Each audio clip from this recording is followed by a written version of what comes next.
Welcome to another episode of Mike's Money Picks. Today on the podcast, college football is back. And today we're going to break down the week 0 slate of DFS on DraftKings as well as FanDuel for the 2025 season. We're going to tell you everything you need to know about these three games and the players playing in them and how you can use that information to build some winning DraftKings and FanDuel lineups here in the first week of the college football season. Now, I did say 3 games because there is a 4th game taking place. It is the Farmageddon game, and for some reason, DraftKings did not put it in the main slate. They made it a showdown slate. So what we did was we recorded a separate video of that game where we broke that down. So go check that out in the channel feed if you have not already. And if you're playing FanDuel did decide to do a 4-game slate. So if you want all the drop on all 4 of the games, then you might want to go listen to that. So go ahead and check that out if you have not already. But while you're there, go ahead and hit that subscribe button. That way you can be with us for the rest of the college football season because we're going to be giving you these DFS previews for at least every main slate and every alternate slate that I can get to. Hey, I'm a busy guy. I teach high school. I coach 2 high school sports. I've got 2 kids under the age of 2, but I'm going to get to every single DFS slate that I can get to, y'all. So if you're subscribed to the channel, you will get notified when all those episodes drop and you can be with us through the rest of the college football 2025 season. And if you're new here, welcome. Hopefully you'll enjoy this because I try to not be a guy that's just reading off a computer screen. I try to be a guy that knows what they're talking about and knows how to explain it and does it in an efficient and entertaining way. And I'm hoping that you guys will enjoy it. I'm hoping that you guys will stay with me for the rest of the season. But let me go ahead and give you guys a reason to stay with me for the rest of the season. Let's go ahead and start by breaking down the second game of week 0, Fresno State taking on Kansas. All right, so according to our friends at FanDuel Sportsbook, Kansas is currently 12-point favorites over Fresno State with a game total of 50.5 points. That means the implied total is about 31-19 in favor of the Jayhawks. Y'all, I don't like doing decimal points on implied totals because you can't go out to an actual football field and score 0.25 of a point. So 31-19 is what we're sticking with. That means Kansas is the second highest implied scoring team on the slate, and Fresno State is the lowest implied scoring team on the slate. Also, don't quote me on this, but I'm pretty sure this is opening like a new stadium at Kansas. If not a new stadium, like new addition of the stadium or like new bleachers or something. So it's going to be rocking there in Lawrence here this weekend. So how can Fresno combat that? Well, Fresno has a new head coach. They have a new quarterback. So Matt Entz is coming over to coach Fresno. He formerly coached at North Dakota State the previous few seasons, and his new OC, Josh Davis, formerly of South Dakota the previous few seasons. These are 2 guys that love to run the football. Matt Entz's teams in the last 5 years have averaged around a 70% rush rate, whereas Davis's teams have been around 60%. And both of those coaches, as well as the position coaches in interviews, have stated their desire to establish the run and run the football, which makes sense considering Fresno State is losing their starting quarterback, Mikey Keene, and 90% of their receiving production from last season. So let's go ahead and talk about that quarterback. So Fresno's new starting quarterback is going to be E.J. Warner by way of Temple, by way of Rice. Last year he was Rice's starter, and he wasn't bad, honestly. He averaged about 16 fantasy points per game last year. He is a total non-runner, though, which kind of limits his weekly upside. He did have a few big games against some of the weaker defenses of the AAC, but those were all with a ton of passing volume. Like, you look at his game log, it was not irregular for him to throw 40 passes in a game. Yeah, that's not going to be the case here in this game. Like, Fresno State's going to establish the run. They're going to run the ball a ton.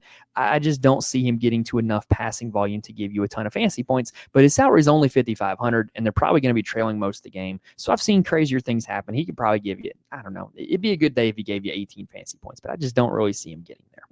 At the running back position, in my opinion, the top running back play on the slate is going to be Bryson Donaldson of Fresno State. Look, we've heard how these coaches want to establish the run. We know they're going to run the football, and I don't expect it to be a committee. Like, there's a lot of teams on this slate that are not going to run the ball a whole lot, and they've got a committee in the backfield or an unknown situation in the backfield. Fresno State, we know this situation. It's going to be Bryson Donaldson. He was their starting running back to end last season and had 3 straight games over 17 fantasy points, was also used in the passing game quite a bit with 12 catches over the last 2 games. And I just think that he's overall the top running back play on the slate. Like, you've got a team that you know is going to run the football. You've got a backfield where you know kind of what the carry share is going to break down to be. I just think he is clearly the top play on the slate at the running back position.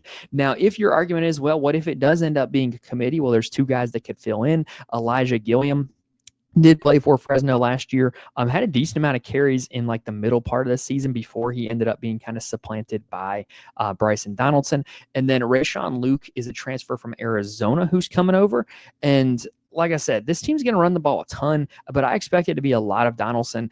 Gilliam and Luke, I would kind of view as like, if you're playing a ton of lineups in DFS, could you sprinkle them in a few and hope to get some leverage and hope that they fall into the end zone? Maybe, because you know this team's going to run the football, but I just don't think it's super likely.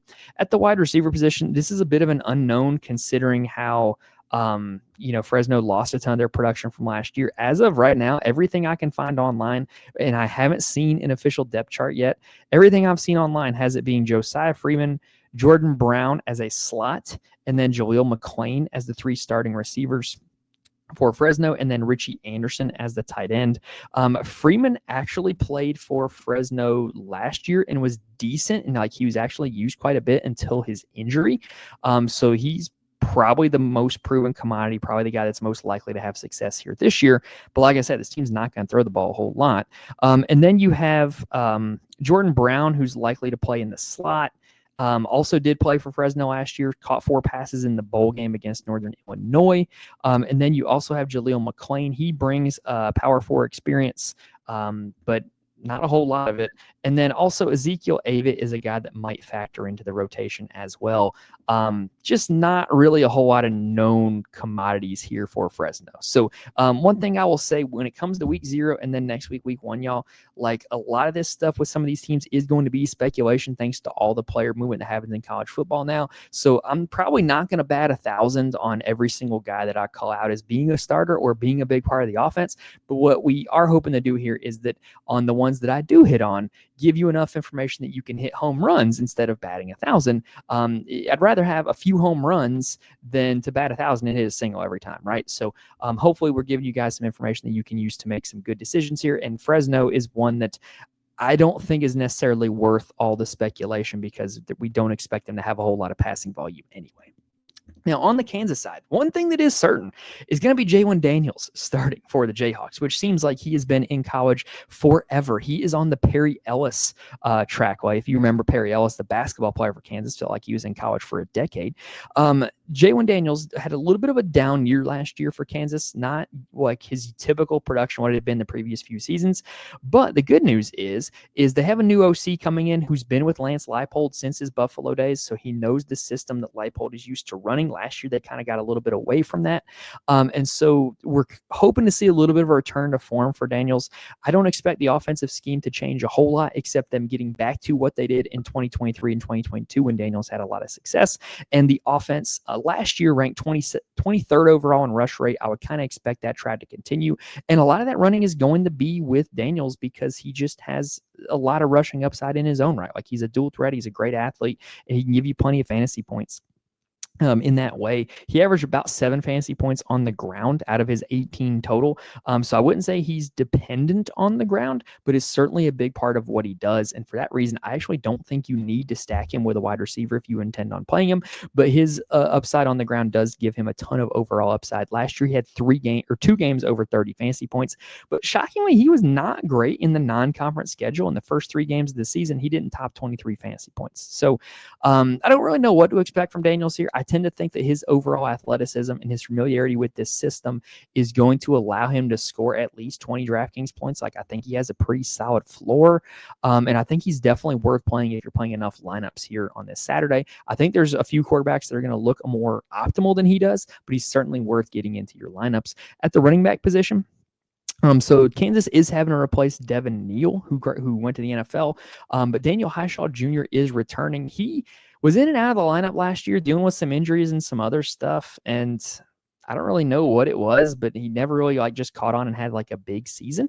But he is now replacing Neal. He's been in the offense. He's been like a part of it. I would definitely expect him to have success against the Fresno defense. He was fairly effective when he was healthy. The backup well, I say backup. I should say 1A, 1B is going to be LaShawn Williams, who's a transfer from Iowa. So even when Devin Neal was like at full strength the last few years, Highshaw was constantly like in a 1B role, siphoning off some of the carries, getting some of the touchdowns. I expect that to be the case with LaShawn Williams here this year, where it's going to be kind of like a 60-40 split Highshaw Williams. So I would certainly rather play Highshaw, but I definitely think if you're playing enough lineups, Williams is certainly worth a look for your player pool.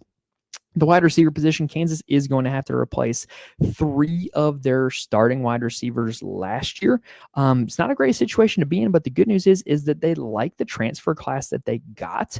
Everything I have read has indicated that the 3 starting receivers are going to be Emmanuel Henderson, Cam Pickett, and Bryson Canty. Now, Emmanuel Henderson is the guy who is getting all of the camp buzz. Pretty much everybody that has watched Kansas's training camp loves this guy, says he's really fast, really athletic, and is going to be the wide receiver 1.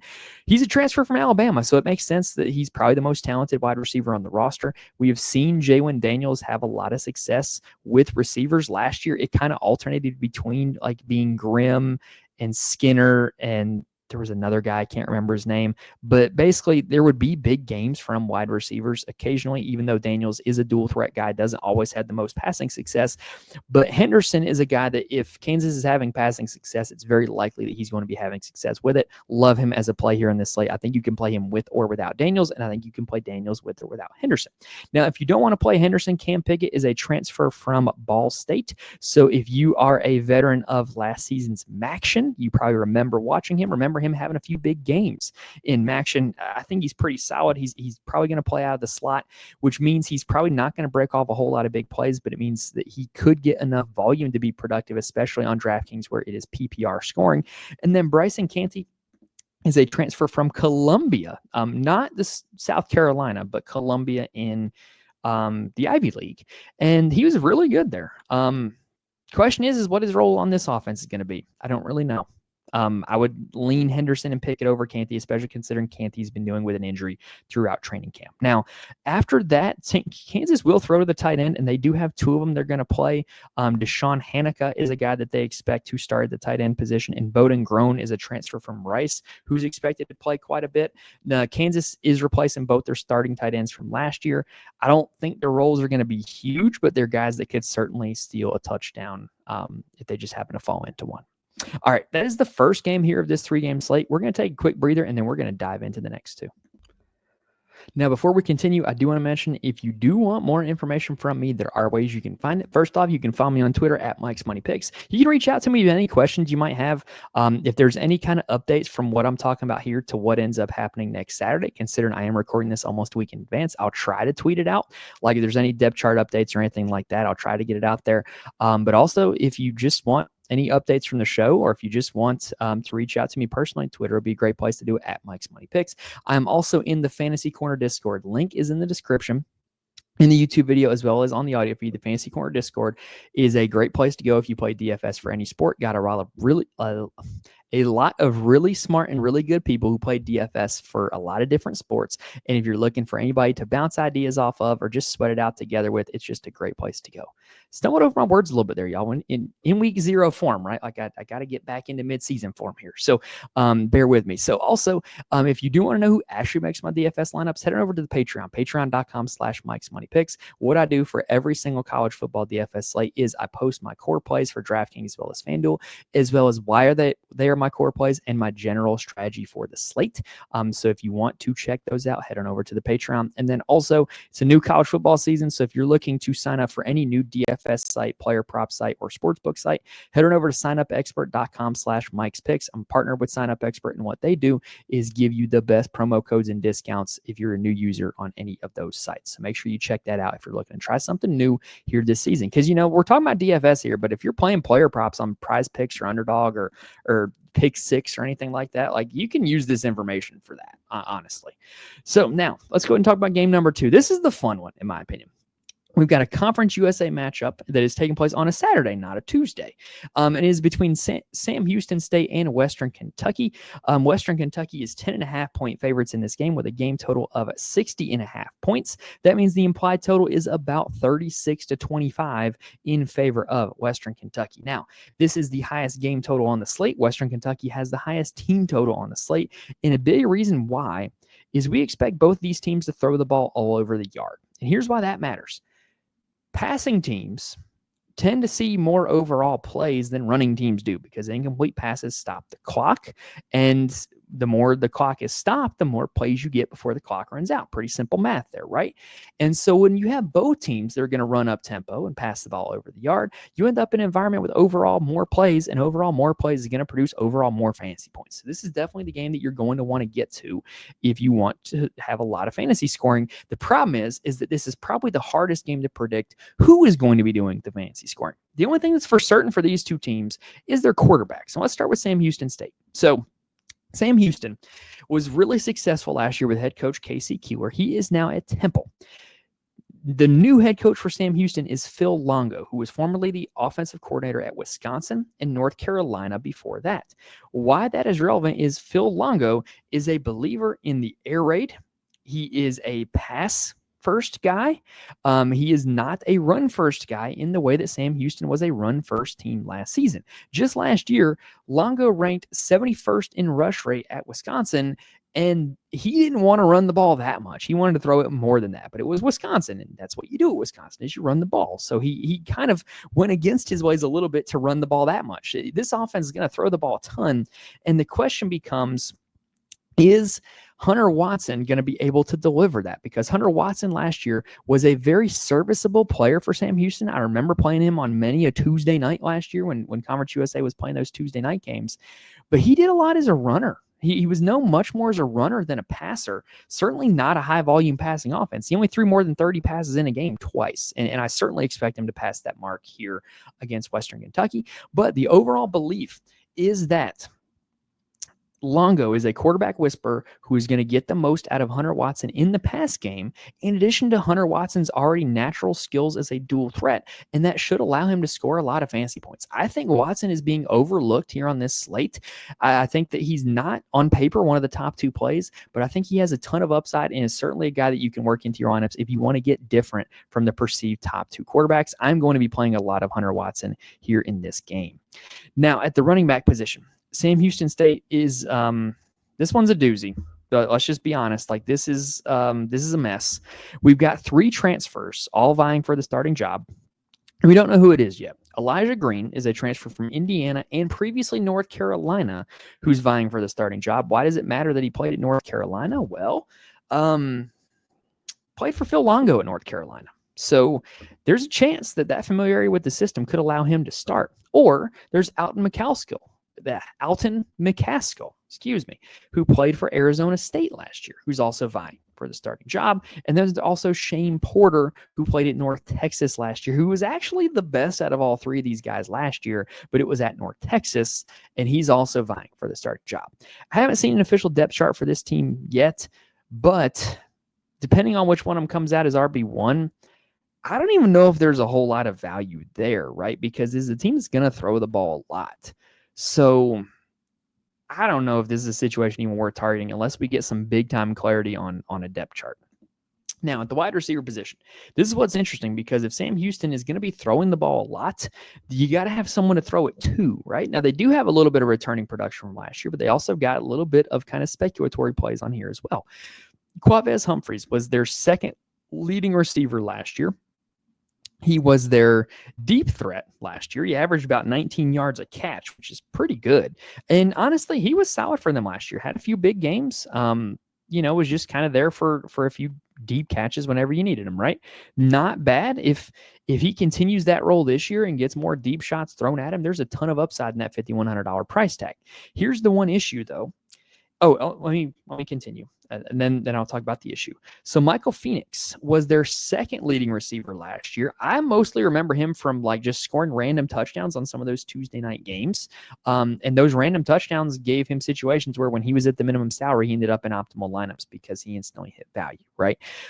He's up at 4,800. I would expect him to start. I would expect him to be a bigger role in the offense than he was last year as the fifth leading receiver, because like I said, they lost a lot of their receivers. Receivers 1, 3, and 4 are gone. It's only Humphreys and Phoenix that are left. And then you also have Malik Phillips, who played a little bit for them last year, but not a whole lot. He's returning as well. But here's the issue, right? The slot is the position you want to target in the Phil Longo offense. The slot is the guy that ends up scoring all the fantasy points in the Phil Longo offense. I don't necessarily project any of those three guys to be a slot. The guy I think is going to end up being the slot. Now, this is speculation, but I think it's going to be Caleb Black. He's a transfer from Arizona State, and he's $3,100 on DraftKings. I'm going to wait till we see an official depth chart before I make any declarations. But if Black is the starting slot in that Longo offense, that could be super valuable for only $3,100. Like I said, it's speculation, but just looking at the skill sets of all of the receivers and where they're at and who they are, I think Black is the one that projects for the role that we want to target. That's just where I'm at for now. That might change before game day, but that's where I'm at for now. We'll see if we get an official depth chart and anything changes. All right, let's talk about the Western Kentucky side. So Western Kentucky went with a tried and true strategy that they've done before. So their offensive coordinator left, and they went and got a new one, Rick Bowie from Abilene Christian. He's very pass happy, threw the ball over 55% of the time last year at Abilene Christian, which is 5% more than the Western Kentucky offense did last year, and they threw the ball quite a lot as well. And it would rank 22nd in the nation in pass rate last year if they were an FBS team. Here's why that matters. They've done this before, y'all. They have gone out and gotten an FCS offensive coordinator and had him bring his had him bring his quarterback with him. They did it with Bailey Zappi previously, right? And now they're doing it with Maverick McIver at quarterback. He was the quarterback for Bowie at Abilene Christian, and he was great. Threw the ball all over the yard in the FCS, almost hit 400 or 4,000 yards. Now, granted, he is a total non-factor in the rushing game. Wow, I am really stumbling over my words right now. All right, got to get it together. So he's a total non-factor in the rushing game, but he is going to see so much passing volume and probably have so much passing success that he is going to project to be one of the top quarterback plays on the slate, if not the top quarterback on the slate. Especially considering WKU is implied to score about 35 points in this game. I really like McIver. Like I said, I think he projects to be easily one of the top quarterback plays of the slate. Now, the running back for WKU, so historically, WKU has been a committee team at running back. They haven't really invested in one guy very often. I'm expecting that to be the case here. Lavelle Wright is a guy that played at Austin Peay last year. He was pretty good. He projects to be one of the committee members this year, as does George Hart III, who is actually a holdover from Western Kentucky. And then you also have Jaden McGill, who is like this Tennessee State, like change of pace, explosive type player. I don't know how that's going to shake out. I probably won't target this position at all unless I see an official depth chart and the word "or" is not on it at the running back position. Now, speaking about a mess of a depth chart, let's talk about the wide receiver position, right? So wide receiver at Western Kentucky, they generally feature in their past. Now, granted, there's a new offensive coordinator this year, but generally in their past, they generally feature like one big time receiver. And then they generally have like a big rotation of guys, like 5, 6, 7 guys that play after that. And so the question is how is that going to shake out this year if that continues to be the pattern? Well, the team lost 6 of their top 7 wide receivers from last year. That is, it's not great, bub. And so the one that is returning is KD Hutchinson. Now, he was not bad. I would very much consider him quite likely to start in the slot. He was not quite a full-time player last year, but he played a pretty big role in the offense. I think it's quite likely he ends up starting. I don't know, however, if he's going to be the guy in the offense. One guy who is likely to be the guy is Matthew Henry. He is coming over from Western Illinois. Now, he was the guy at Western Illinois. Granted, that was an FCS team, but they threw the ball quite a bit, and his production was great. He had almost 1,200 yards. He was the guy in that offense. So if he can be the guy in that offense, he could be the guy in this offense, right? And so we'll see if that's going to end up being the case. I would kind of bet that he has the most upside out of anybody here in this Western Kentucky offense. Now, after him, Cameron Flowers, and Musa Berry are holdovers in this Western Kentucky system. They both played bit roles last year. Flowers, not so much at all. Musa Berry had like 10 catches over the season, mostly in blowouts. So, you did have them on the roster that they are going to be, they're guys that you kind of could project to play a little bit. And then you also have Jarris Mack. Jarris Mack is a transfer from Charlotte, my school. And he was pretty good at Charlotte. He was projected to be their wide receiver 1 coming in, and he ended up being their second leading receiver on the season, behind Omega Blake. And if Mack had played every single game, he probably would end up being the leading receiver, but that's another story. Omega Blake kind of took advantage of Mack's injury, if we're being honest. So now they're neither of them are at Charlotte. So basically, you're looking at a bunch of unproven at the FBS level receivers. Now, here's the thing, though, y'all. Here's the thing we got to talk about. So when you stack in DFS, there's 2 questions that you have to consider. First is, do I know who to stack? Second is, what do I get if I am correct with my stack, right? So what you have to think about here is, to answer the first question, no, we don't know who to stack with Maverick McIvor here on this team, right? We just have no clue who to play with McIvor. What we do know is that McIvor is a pocket passer, and if McIvor throws for 300 yards and 3 touchdowns and gets you 25 DraftKings points that way, he's probably going to have a receiver who gets there in value, right? And on a 3-game slate, it's quite likely that if McIvor is one of the top 2 quarterbacks, then one of his receivers is going to be one of the top 4 receivers. And so the question becomes is, as you're playing more and more lineups, if you're playing a lot of lineups, you can really take a lot of different shots at some of these different Western Kentucky receivers, because it's a lot different from like on a big time Saturday, right? Where there's 12 games. If I'm playing 20 lineups and I have Cade Klubnik in 5 of them, then I only get 5 chances to pick right between Antonio Williams, Bryant Wesco, and TJ Moore. Here in this situation, with there only being 3 games, if I'm playing 20 lineups and I'm playing McIvor in 15 of them, then I've got 15 chances to pick the right receiver or 2 and then fill out the rest of my lineup accordingly. So I do think that this is a situation worth targeting with trying to figure out who the best stacking partner is going to end up being. That's kind of the point of that little rant. I don't know who the best stacking partner is, but I do know that it's worth trying. If I had to handicap it, I would probably right now, week in advance, say Henry, Hutchinson, Mack, Berry would probably be how I would see it. Oh, and then the tight end's Noah Myers. Almost forgot the tight end. Can't forget the tight end. He's probably going to be the starting tight end. All right, let's go and move on to the last game now. Stanford taking on Hawaii. Now, it's hard to roll into Honolulu and win. And the books apparently agree with that statement, because Hawaii is 2-point favorites in this game with a game total of 52.5 points. I mean, the implied total is about 27 to 25 in favor of the Rainbow Warriors. Now, Stanford might be the worst Power 4 team in all of college football. They lost a ton of talent in the portal. They fired their coach among some misconduct allegations in the spring, and then more guys left in the spring portal.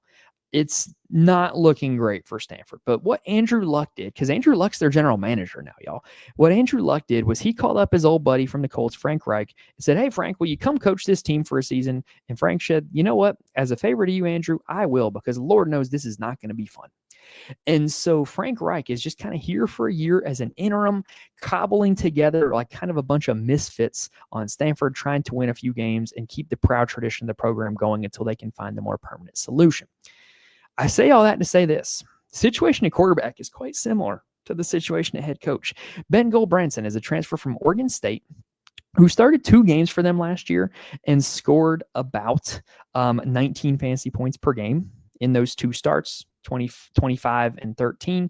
Not bad, but This Stanford offense, I'm expecting it to very much look like the old school David Shaw Stanford type offenses where it's a whole lot of running and then a whole lot more running and then a little bit of play action and then a whole lot more running.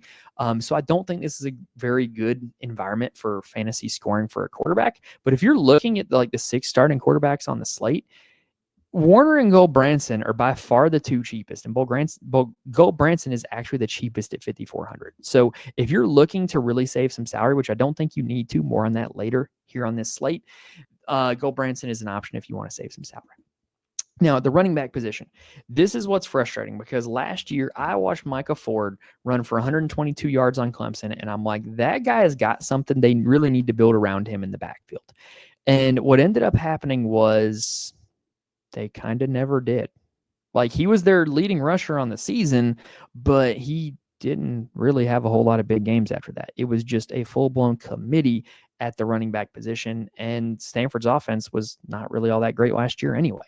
So this year, if they fully lean into Micah Ford at $4,500 salary on DraftKings, he's going to be a great play. And I think he's the most talented one here. I think he's the best running back in this room. And I think that he is a very good look to have some success against this Hawaii team. I think he's going to be more athletic than the Hawaii guys. I really like Micah Ford. I'm a little biased.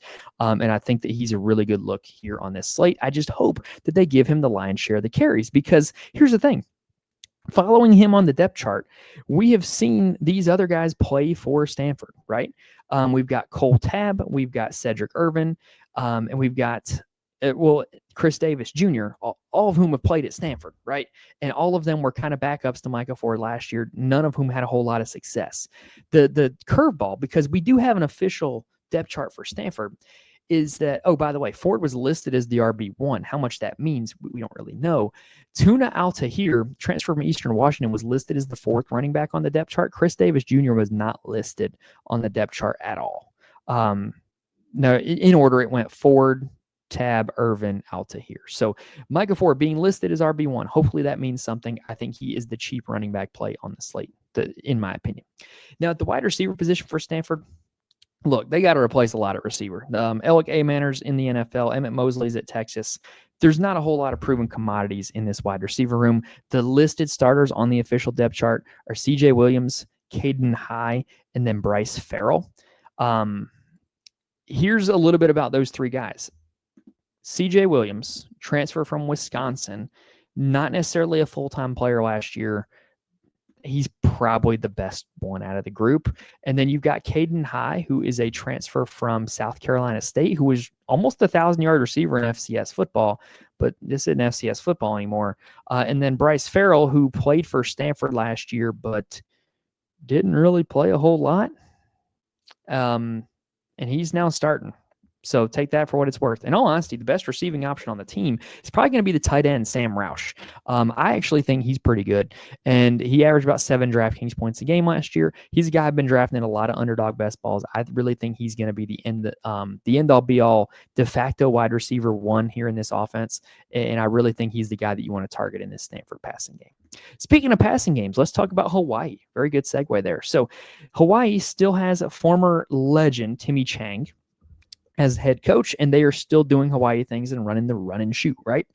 Now, here's why that matters. They were 3rd in FBS in pass rate last year. They threw the ball all over the yard. That is going to continue here this year with Micah Alejado. Micah Alejado is going to enter his first full-time year as a starter, and he turned a lot of heads in the last day of the regular season last year when he played New Mexico, threw for 469 yards, 5 touchdowns, ran for 54 yards, put up 47 DraftKings points. 47. It's a lot. It's a lot, right?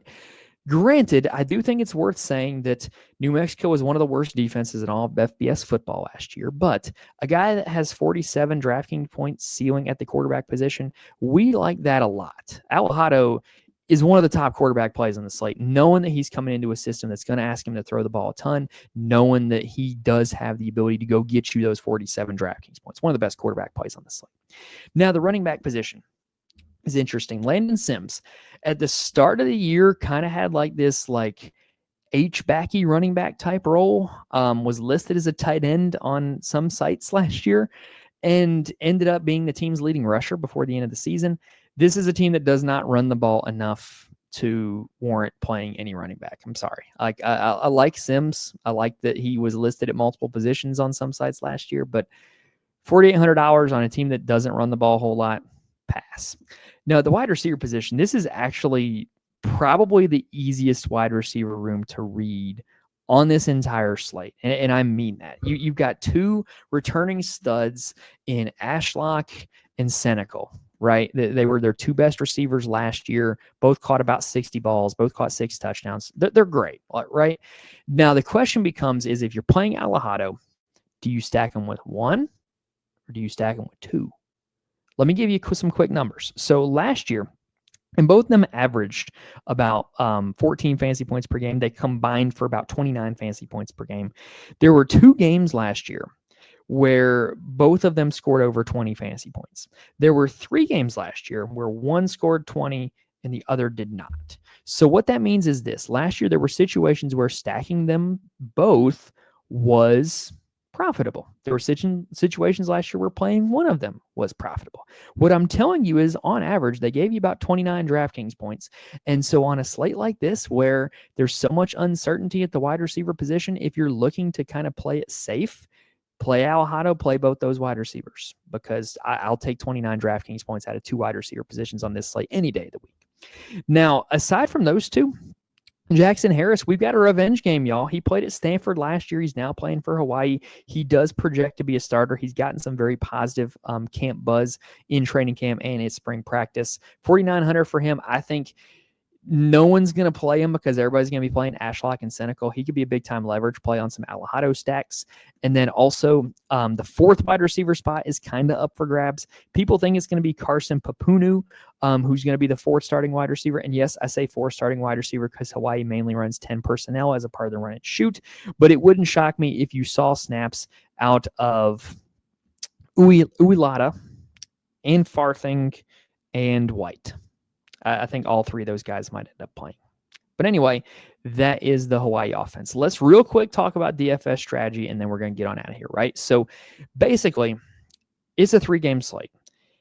And I'll tell you this much.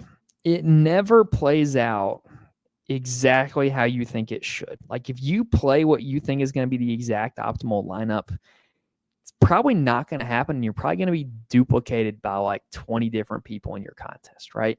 So you got to find a way here on this slate to get different, or you got to find a guy that even though he's not necessarily going to appear like the optimal play, he might be the optimal play. So what I'm going to do here is I'm going to kind of start talking about how I think a chalky, predictable build will look here on this slate, and then talk about how we can get different from that, right?